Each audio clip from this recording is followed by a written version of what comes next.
Can you speak a little bit about why exactly did Biggie's mom drop the case against the LAPD that she had originally opened up? Okay, this is a little bit of speculation, but it's a very, very educated guess. She'd spent a lot of time and effort and money pursuing this false theory. And they just kept hitting roadblock after roadblock after roadblock. Every one of their witnesses were getting discredited, and the case just kept falling apart. The attorneys representing her had to keep trying to reinvent how to pursue the deep pockets of the city and the LAPD. They've already got their own time and money invested, so they don't want to suffer just a loss. And meanwhile, behind closed doors, outside of trials and motions, they have what are called settlement agreements. And they kept reducing their numbers and numbers and numbers, saying, let's just settle, let's just settle, let's just settle.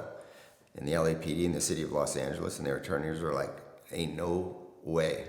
We're not settling for a dime. We are going to trial, and you're going to have to try to prove what you're alleging, or you don't get a dime, because we're not settling.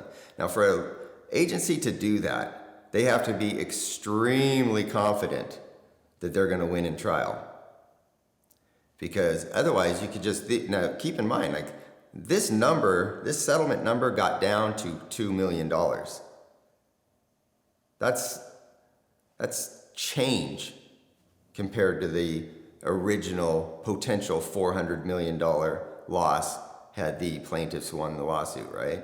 It got down to the amount of money that essentially they had spent pursuing this lawsuit. So they're just trying to cover their losses. The city wouldn't even settle for $2 million, right? And the city settles all the time for lawsuits in the millions when they fear that they're going to go to trial and lose a case.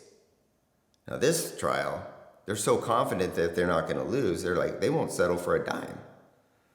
So I think the frustration on part of the attorneys for Valletta Wallace, like, man, we're not going to get a settlement.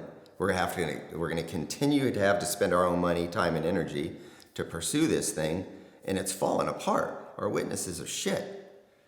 And the attorneys for representing the city of Los Angeles are like, yeah, put these witnesses on. We'll eat them apart. You know, you get your Kevin Hackeys. Good luck. That's going to be your star witness, right? So, or a Eugene Deal. How many times has he changed his story? It's just sugar on sugar on sugar. And, these witnesses would not have held up well. And even if they testified truthfully, like a Little Cease, there's not a lot of information there. You got Little Cease saying, man, I basically saw this much of the guy for a glimpse. And if you're going to keep pushing me to try to identify somebody, I'll give you information, but I can't really tell you anything. I didn't see anything. I ducked, right? Same with G-Money. He's like, I was trying to climb out the fucking car.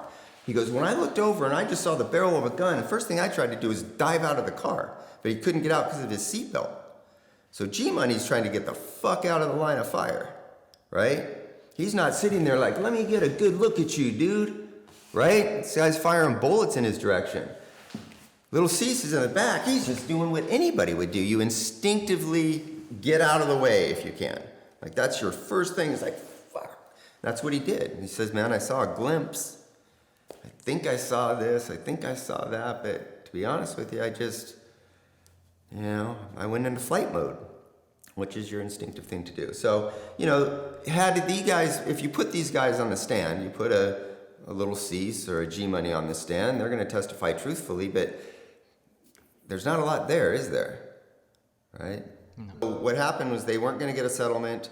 They realized that proving this case in court was going to be probably impossible. And they were also they became aware that we now had a co-conspirator confessing to the murder, and that co-conspirator exonerates the David Mack theory. That co-conspirator says that she was directly involved. She explained how the solicitation took force. She explained who she believed was the trigger man, and none of that involved. So it was basically the nail in the coffin for the lawsuit against the city of Los Angeles. And I think that they just realized, we can't win this case. we might as well just cut our losses and go home, is what they did. So they retracted the lawsuit, and, it's done. So that's the answer to that. Do you have any sort of relationship with Miss Wallace or no? Not currently. Like I haven't maintained for years. I did. After I came out with the book, I went out and met with her. I explained what we had discovered in our investigation and developed a personal rapport with her. This is, of course, the lawsuit's been dropped, which now allows. Well, I was retired at the time, so it wouldn't have mattered. But now that there's no lawsuit, we don't have that conflict of interest that I mentioned earlier about approaching people from the plaintiff's side of the equation. So I went out and met with her, explained everything. We shed some tears and basically apologized for the situation as it was. And I gave her a copy of the book, Murder Rap.